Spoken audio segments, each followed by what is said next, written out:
I'm hoping that you'll be able to explain what Stratford was confronted with the glass plant, and that confronted the people of Stratford and the rural area adjacent to it.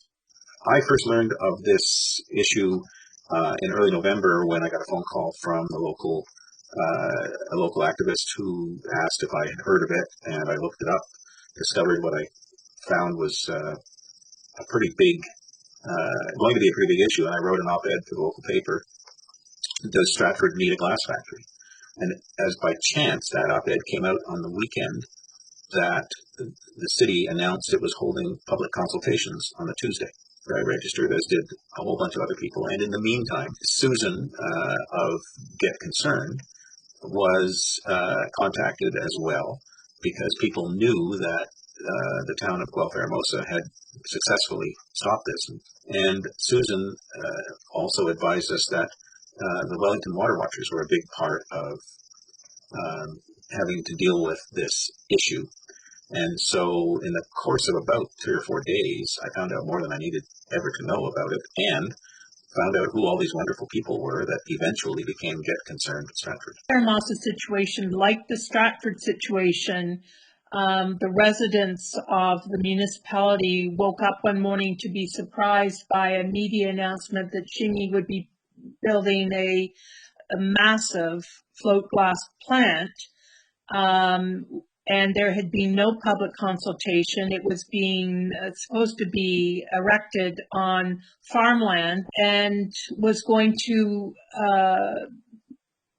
have a 300-foot smokestack with all kinds of emissions that nobody was really sure what was what. And they were going to have to use up to 1.5 million liters of water every day. There was, so little information, and the company wasn't providing much information, and it was the same planning organization, GSB, that was involved in both the Guelph-Hermosa and Stratford situations.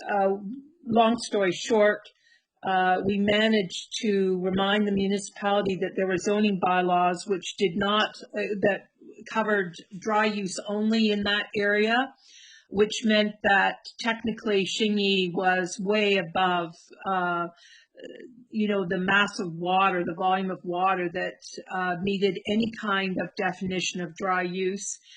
But the council was finally willing to uphold the bylaw, and Xinyi was outed. So that worked. And then late October, early November, got a call from Sharon Collingwood, who was ultimately on Get Concerned Stratford steering committee. Shortly thereafter by Melissa Versteeten, who was also eventually took over the one of the lead roles for the steering committee in Stratford. And we learned that there'd been a lot of shady goings on, lots of things that had happened, requests for MZOs, where they, the government of Ontario was told that there had been public consultation when there really had not been. The annexation of farmland, which had happened very quickly and being directly influenced by Xinyi. Xinyi was very much pestering the municipality for an MZO because they had closed doors meetings with Doug Ford. And the mayor started to write letters requesting an MZO within months of the Guelph-Hermosa situation coming to a resolution. This led to other political issues and potential conflict of interest. It led to questions about how things were going because there was a lot of secrecy in Stratford municipality and very little information being shared because of signed letters of intent. And we realized that the people of Stratford, the residents of Stratford, really had not been given any decent amount of information. And again, the more digging that was done and the more documentation that was revealed by both people on the steering committee and the people in Stratford who got very, very involved and did some tremendous digging and research to reveal documents that became very helpful.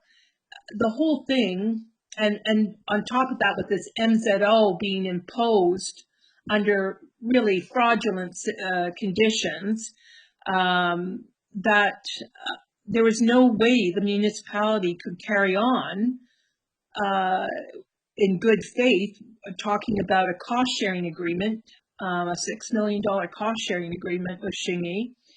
And so everything went into slow motion and then sort of went very quiet until Xinyi announced that it was going to suspend indefinitely plans to build there. And I think that this was, as somebody on the steering committee has said before, the way sort of the city found a graceful exit, and Xinyi was left holding nothing, but still looking for a home.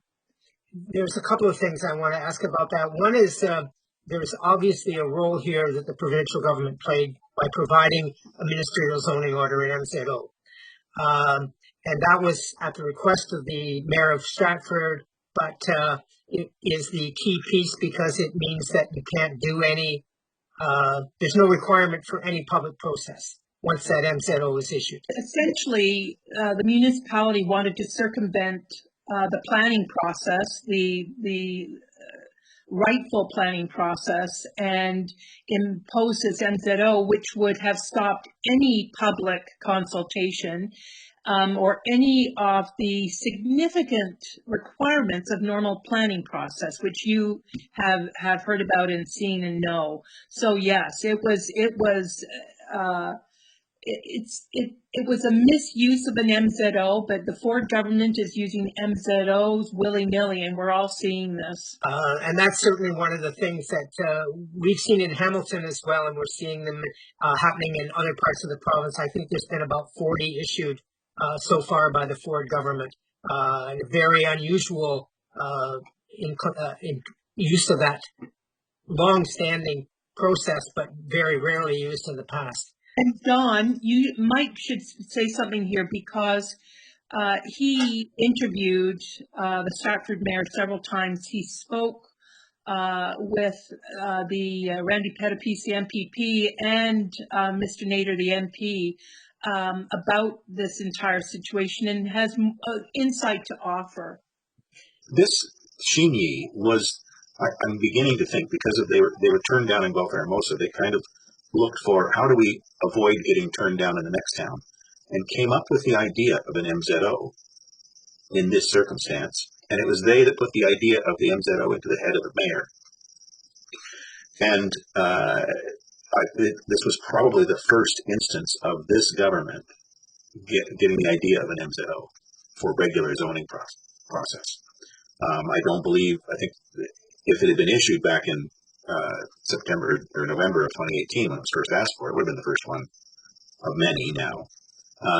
So it was being asked for by the mayor as a result of Xinyi saying to the mayor, we don't want any public consternation here, just get us a ministerial zoning order, and then you won't have to worry, and you'll get your plant.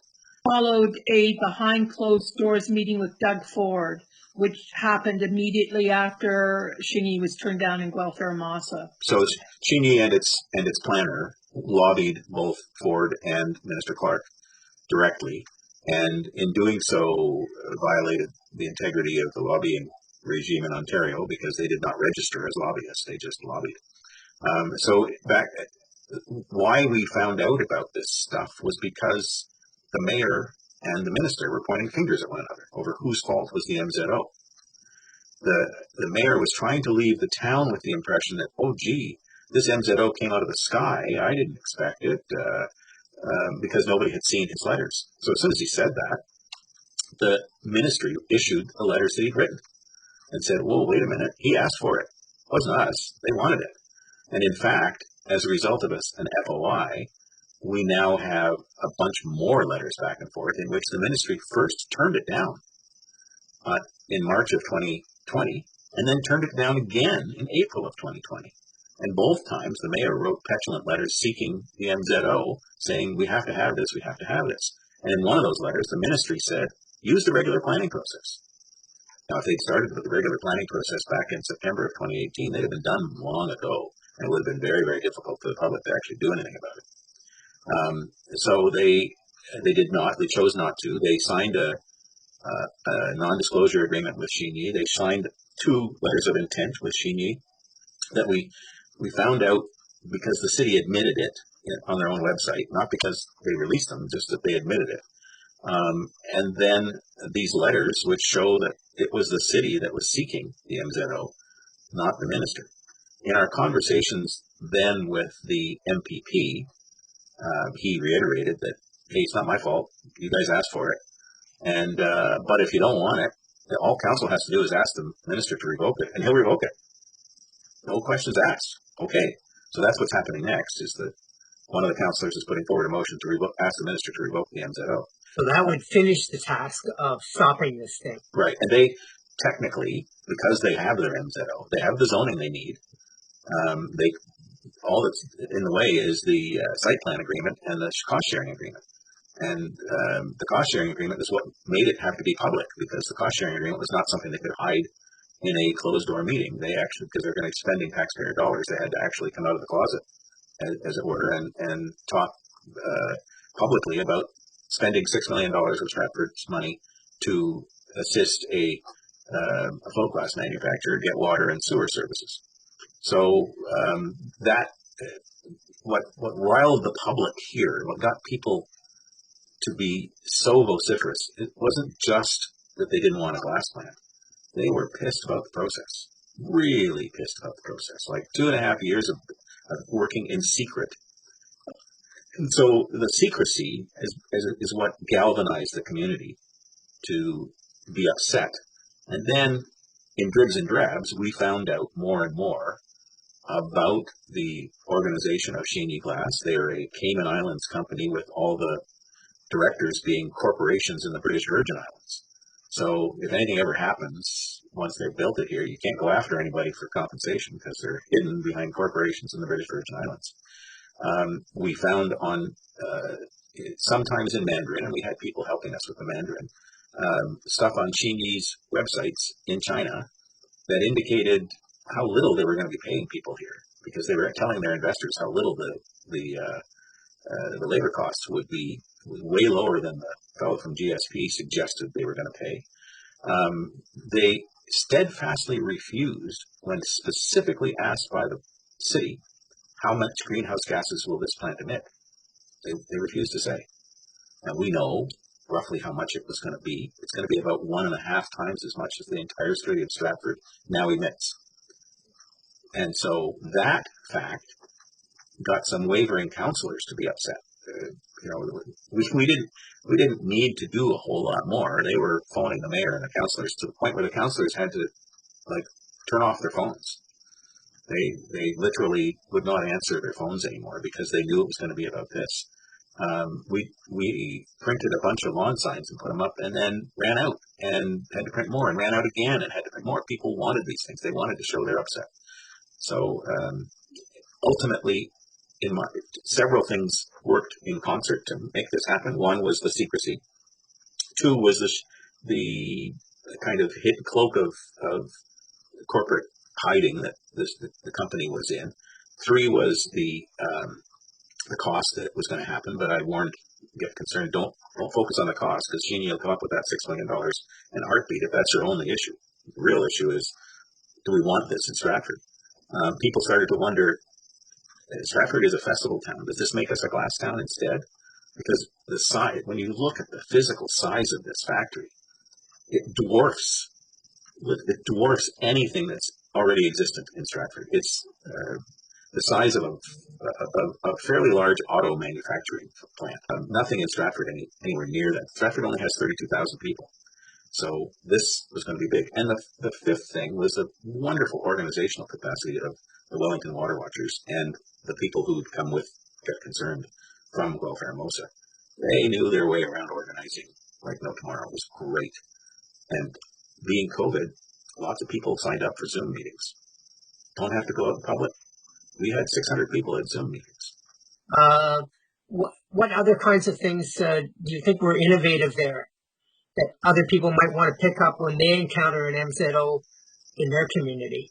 I think this engaged public who were not only making the phone calls and writing emails and sending letters and making phone calls to neighbors and taking lawn signs and showing up at Wise Communities in Stratford had rallies, and in fact they had another one today which Mike spoke at. One of the things in making sure that the public was engaged and energized and involved, the website was another tool that was used effectively by both Get Concerned Stratford and the people of Stratford. And also there was this amazing pamphlet that was sent out to, was it 17,000 people, residents of Stratford? Leslie and Peggy, who organized the vigil, were people who truly believed that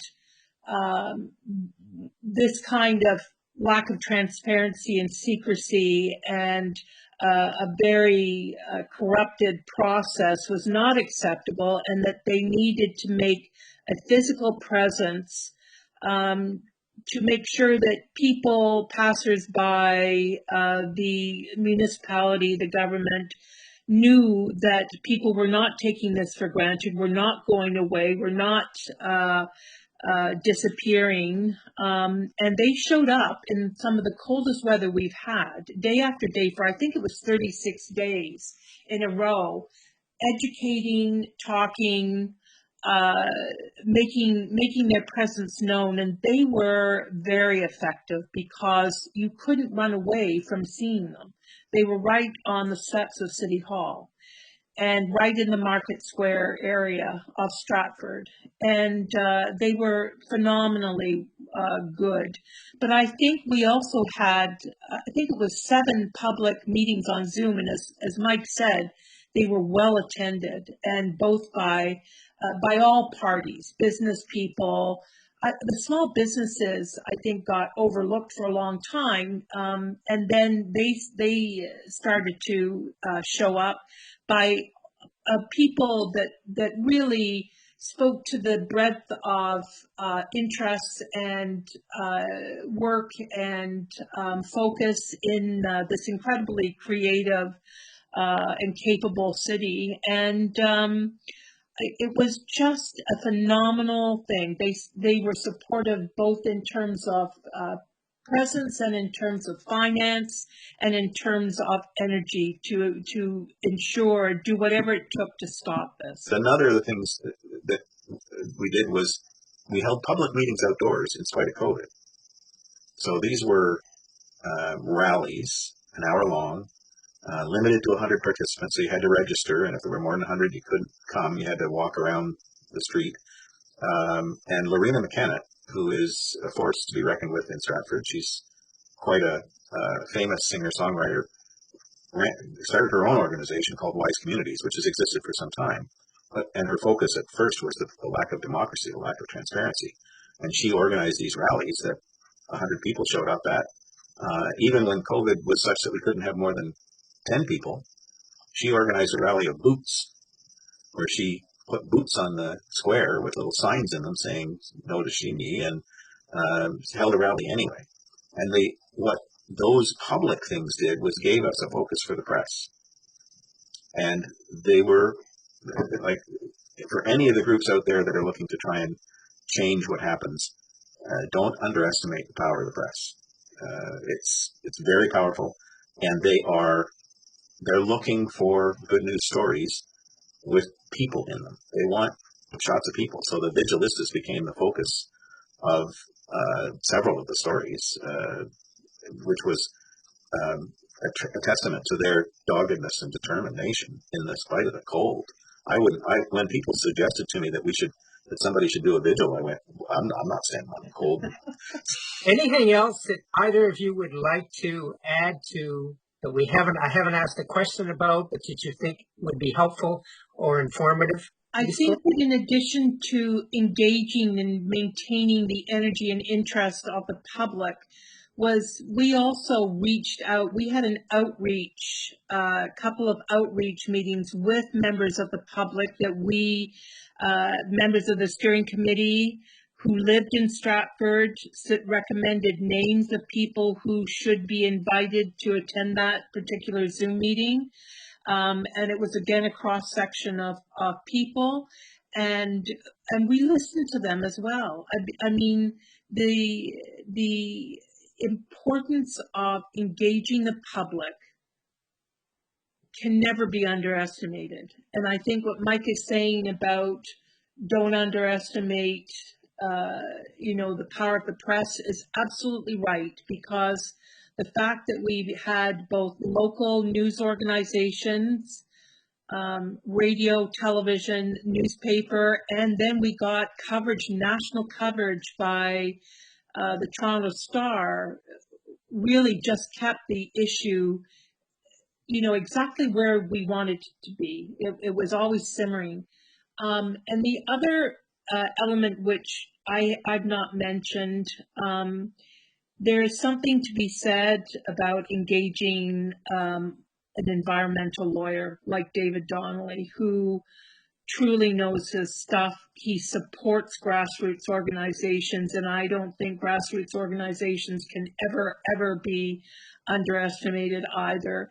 And he was with us all the way. And in this instance, he wrote some letters and had some conversations which were ultimately shown to be very helpful. Well, one of the things that ironically probably would be very helpful is that the secrecy and the refusal to go through process was trumped by what the opposition did, because you did the public consultation that was being denied through the MZO. Yes. We also had help from the NDP in Queen's Park. I mean, they raised questions which needed to be asked, and so the issue was being raised both on a community level, on a political level, and that was key, because we had people in our corner who might not necessarily have lived in the community, but knew the kind of issues that were being raised by this.